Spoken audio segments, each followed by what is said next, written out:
Hello kids, this is Mr. Whistler with your video lesson of the day. And today, you're going to be excited to know that we're talking about the early years of the war. Specifically, as the North called it, the Battle of Bull Run, and as the Southerners called it, the Battle of Manassas. It happened on July 21st, 1861.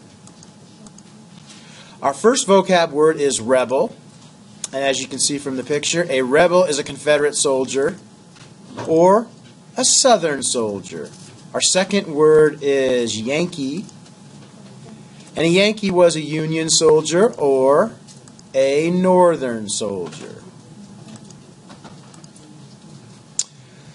All right, I'm going to read to you the American story. On Sunday, July 21st, 1861, it was a pleasant, sunny day in Washington, D.C. Hundreds of cheerful residents, food baskets in hand, left the city and crossed the Potomac River to spend the day in Virginia. They planned to picnic while watching the first battle between the Union and Confederate armies. Expecting to see Union troops crush the rebels, they looked forward to a quick victory. The Confederate soldiers also expected a quick victory. They carried dress suits with them and any quantity of fine linen. Every soldier nearly had a servant with him and a whole lot of spoons and forks so as to live comfortably and elegantly in camp. So, as you guys can see, the people in Washington, D.C., the people who lived in the North, thought the North was going to win this battle. They thought they were going to win this war quickly, and they decided to go to the battle all dressed up and bring a picnic lunch like they were going to a baseball game or something and watch the war. So they drove the 10 miles or however far it was from Washington, D.C. to Manassas, and they parked their buggies and got out and spread their blankets out up on a hill that looked over the battlefield. So this battle actually happened July 21st, 1861, and all of these battles had two names. They had the Northern name and the Southern name, and the Northerners usually named the battles after the nearest body of water, and there was a river called Bull Run that ran through the area, so they called it the Battle of Bull Run after that river. And the Southerners usually named the battle after the nearest town, and the nearest town was Manassas. So the Southerners called it the Battle of Manassas. So this was the first major battle of the war.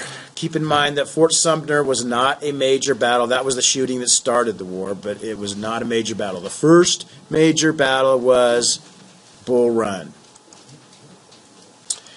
The Union commander's name was Irvin McDowell, and he had 36,000 inexperienced troops. And the Southerners had two commanders. The head general was Sidney Johnston, and his second in command was P.G.T. Beauregard. And they had 21,000 inexperienced troops. Now this number for the Confederate troops is a little bit inaccurate because I think they had about 10,000 more that came later, so it was a little more even than these numbers show. All right, now what I mean by inexperienced troops is this. When they fought in these days, they fought in these lines like you can see in this picture. And when you haven't been in battle and you haven't been trained properly, and things start to get tough, you tend to want to run away. And if you're standing here and all these bullets are flying all over the place and the guys standing next to you start falling down, you start having second thoughts about what a good idea it was to be in this war, and you start to run. And these guns back in these days took a little bit longer to load, so it wasn't like modern days where you could fire and then cock the gun and then fire instantly again. These guns actually took probably between 10 and 15 seconds to reload. I know I told you guys it took longer than that before, but I did a little research, and probably a fast soldier could load it in about every 10 seconds. So, inexperienced troops want to run, and experienced troops tend to hold their ground or do their job. Now, I'm not sure what exactly makes an inexperienced troop experienced, or how they learn how to stand their ground when everybody's dying around them, but they do learn that. And when they do learn that, they tend to become much better soldiers, and they become much more dangerous, and they tend to survive better once they become more experienced. So at the beginning of the battle, the Yankees were winning and drove the rebels back with a ferocious charge. They almost broke the rebel line in several places on the battlefield, until Colonel Thomas Jackson told his men that if they got any closer, we'd give them the bayonet. And for some reason, this inspired his men to hold their ground. And in another part of the battlefield, General B's line was about to break as well, and he was trying to figure out a way to keep his men from breaking. And he looked over and saw what Jackson's men were doing, and told his men, "Look at Jackson holding out like a stone wall." Jackson, seen leading his men heroically and getting them to hold their ground, was from then on known as Stonewall Jackson. That nickname stuck with him, and for the rest of his life, that's what they called him. So after this, the momentum shifted on the battlefield, and the Confederates surged forward with an unearthly scream called the Rebel Yell, and began to push the Union soldiers back. Now, the Union soldiers couldn't do anything about this at this time, so they started to retreat. And at first, their retreat was very orderly and very by the book, until they ran into the spectators up on the hill.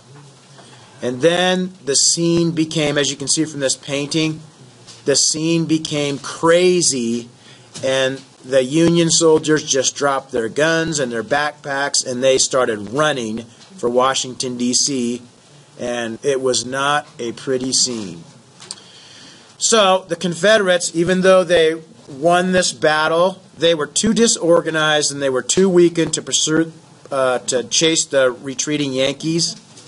Had they decided to chase the Yankees, they probably could have taken Washington, D.C., because there was really nobody in Washington, D.C. All the soldiers that were in Washington, D.C. were now running back to Washington, D.C.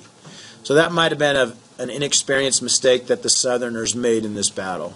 So they very well could have taken the northern capital the first day of the war.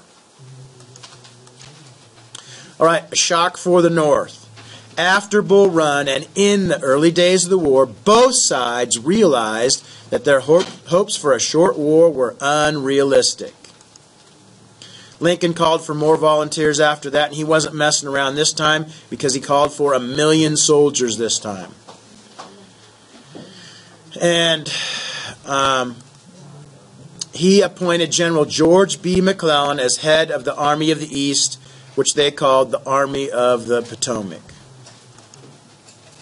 So for the next several months, both armies in the East would spend most of their time training and getting their troops ready for battle. All right, now today's notebook is, you guys are going to put the GRA 16-1 on this side. This should be already done, but if it's not, let's finish it up and glue it onto the left side of your notebook. On the right side, I want you to, let's read this quote. That on being notified of the Federal advance to break the Confederate line, he called out, "We will give them the bayonet." And a few minutes later, the steadiness with which the brigade received the shock of the battle caused by the Confederate General B to exclaim, There stands Jackson like a stone wall. I want you guys to write this. How did General Jackson earn his nickname? And the answer is, he held his ground. And then in this space right next to it on the top, I want you to put a picture of Stonewall Jackson. Your writing portion for this notebook is to tell the story of the first Battle of Bull Run. And I listed some things that I want you to include in the story. First, I want you to make up a headline for it. I want you to put the date and place, and the date and place is July 21st, 1861, Manassas, Virginia.